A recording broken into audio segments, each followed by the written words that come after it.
The Order by Sophie Hancock. Good afternoon, sir. How can I help? Bellowed on teeth that whistled and cracked, empty and shallow, hair greased back with those slick and heavy rehearsed words, shaped by the tongue that pushed up against the back of her teeth, clenched and pressed, lips together, tight and tense. Are you ready to order?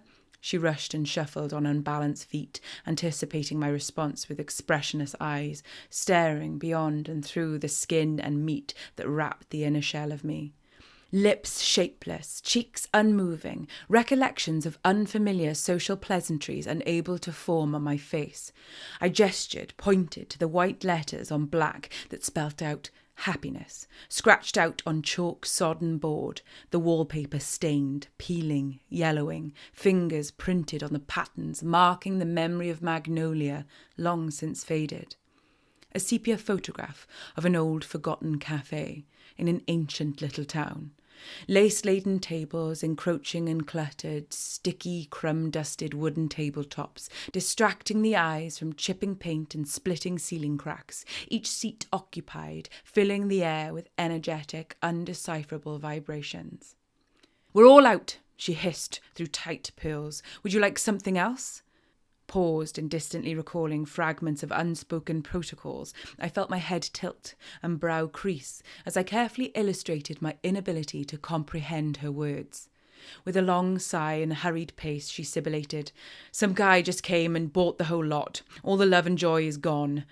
My insides rumbled, twisting muffled responses, fuming chaos, unable to drag crashing waves of disappointment to the surface. My eyes darted once more to the board, scanning its scratched words. I whispered, "Pride?" Quickly she countered, "Nope, no pride, no pleasure, no peace, just one slice of embarrassment or sadness left. It's been one of those days." One of those days? What kind of days is that? Acid bilious rising to the tip of the throat, tapping teeth and twisting the stomach, aching and shuddering as it formed lifeless words. "I guess I'll try embarrassment then?" My cold eyes answered, flickering their gaze swiftly to the quiet street outside, acknowledging the afternoon sun, the bright, high yellow button on blue cloth. Midday chimes rang out from a distant bell tower. Closing time was still far, far away. Not even a single piece of peace? Face flushing red as the waitress rushed behind the counter to pull the sickly green solitary slice from the chilled fridge that brimmed with stained white, empty dishes, remnants of consumption, crumbing, dotting, outlining the space where more appetizing afternoon refreshments once resided, long since devoured from the plates of the guests around the room. I felt my face getting hotter, head fuzzy, a high-pitched scream, ear ringing, burning. I must contain, keep it in, contain. Releasing pressed eyelids, the room reappeared from behind the red flesh curtain. The sound of children laughing cracked through the air, shifting my gaze, inspecting, watching tiny hands spooning custard yellow confection into greedy mouths. Small giggles, sickening, spilling out, staling the air around. Hunger always brought with it the uncontrollable rage, anger, bitter and bloodthirsty. My thoughts were interrupted by clanking porcelain meeting placemat, the small sliver, rancid triangle, billowing sour, stale and putrid sulphur into the air, scorching nostrils with its stench. "Thank you," I said, analysing the muddy green with trepidation, I assumed. She placed 2 small silver shakers to the side of me. With rushed smile, hidden grimace, hushed thoughts, heels spinning, she scuttled away to the other hungry, wide-eyed guests demanding daily boosts, snacks, hits and pick-me-ups. Grasping at the cold metal, I pondered over the seasoning pots. The labels proffered yet another decision to be made. A side of surprise or a dash of ennui? Surprise would pop and fizz, bang and bark at the tongue. Ennui could overpower, dull and drain the senses. Guided by foul scents festering inside my nostrils, my hand crept towards the grey dusting of powdered nothingness to dim the crusting, cold surface of disgust that lay ashen on its achromatic platter beneath my eyes. Ennui might make it better? carving out the first bite with fork lifting, revealing its indistinguishable innards, the deep, murky, crumbling brown base with sickly pigments of mustard, yellow tinge and speckled herbage, verdurous, rich, freshly sulphuric, gleaming, slimy and sour. A familiar guttural growl echoed out from deep down within the pit, starvation's hand-holding, navigating, regulating fools to darkness where the rage rests, waiting to devour the unfeeling whole. The stench of sickness and disgust swelled and surged, puffing nostrils, inducing revulsion. Had she delivered the wrong slice? Hesitant and repugnant, I raised the bite habitually to my lips. Detestably the taste, frothing, effervescing, sharp and liquor-steeped, whiskey-warm.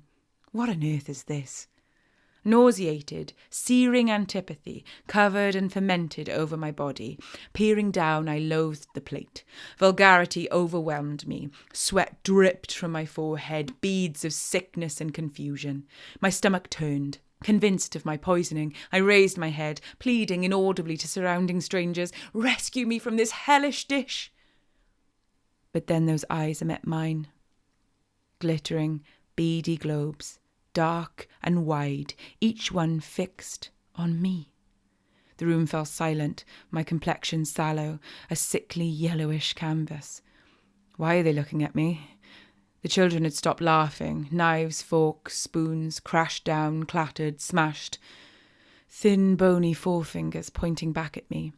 The room became cavernous, hollow, large, bleak and sunken, pushing my body down in the seat, arching, curving the spine, contorting the neck, coiling, writhing, squirming and scratching, the sting at my collar suddenly blistering, searing through the skin.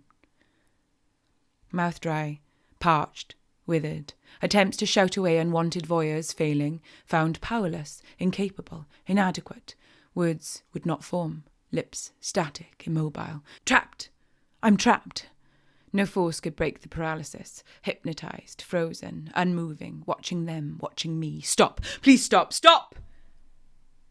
Snickers and chortles spilled from chests to laughter thundered, rolling, building, wheels on train tracks, rising, bellowing, all-encompassing, filling the smallest spaces previously unseen. Chipping at chewing gum jammed in gaps and cracks, hardened, saliva perforated, crowded and sprayed from clown-like droll and jesting chops, sputtering, spewing and slobbering the air. Like wild dogs they barked, baiting their prey. Heat crept, clammy and cruel, to claret-stained cheeks, blushing ruby, crimson, bloody, crushing, bursting. "Make it stop," I screamed inside. "Stop it now!" I screeched aloud. Fracturing through the roars, the beasts had won their prize. Horrified, I shrank, tightly shutting baby blues to the cosmos of lights buzzed behind them, starry, sanguineous, sparkling, microcosmic destitution.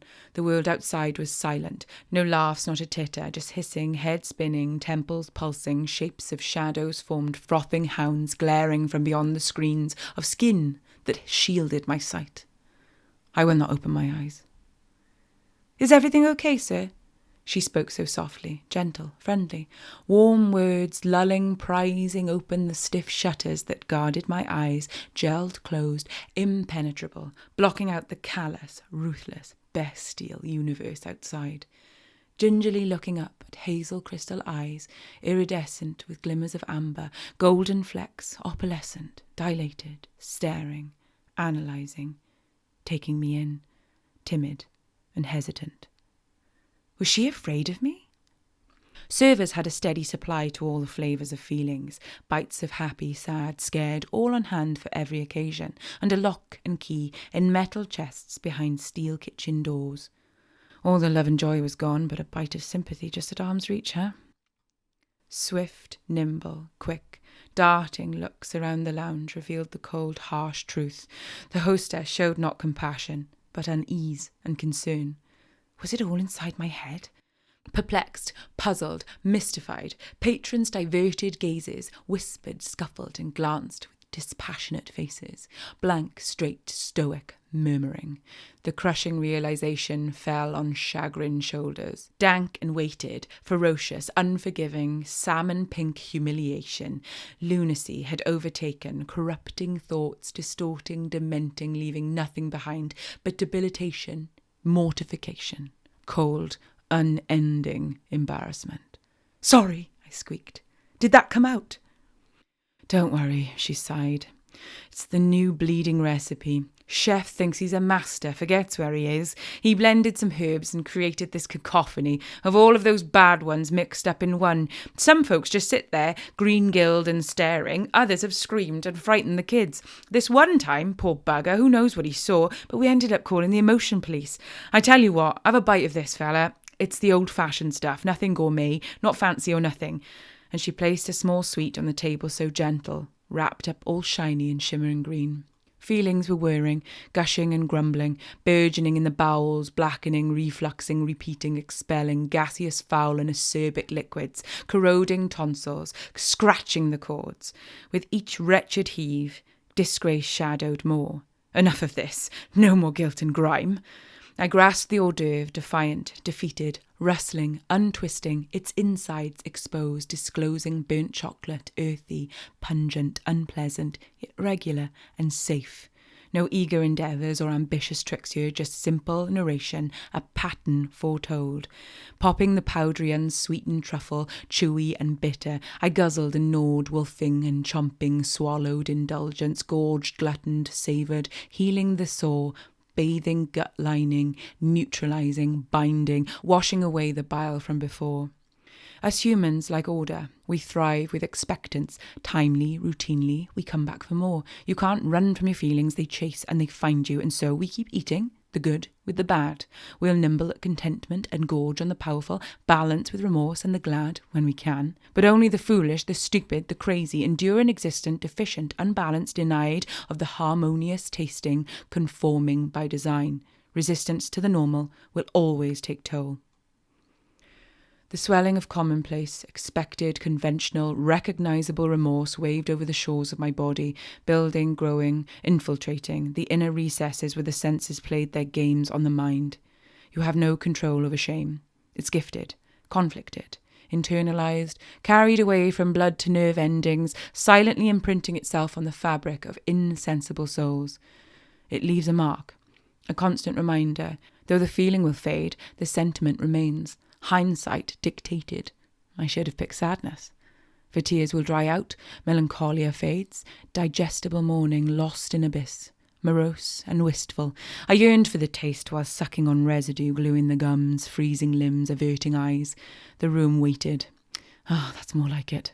Coat lifting, chair scraping, while frantically placing the coins on the table. Payment with structure.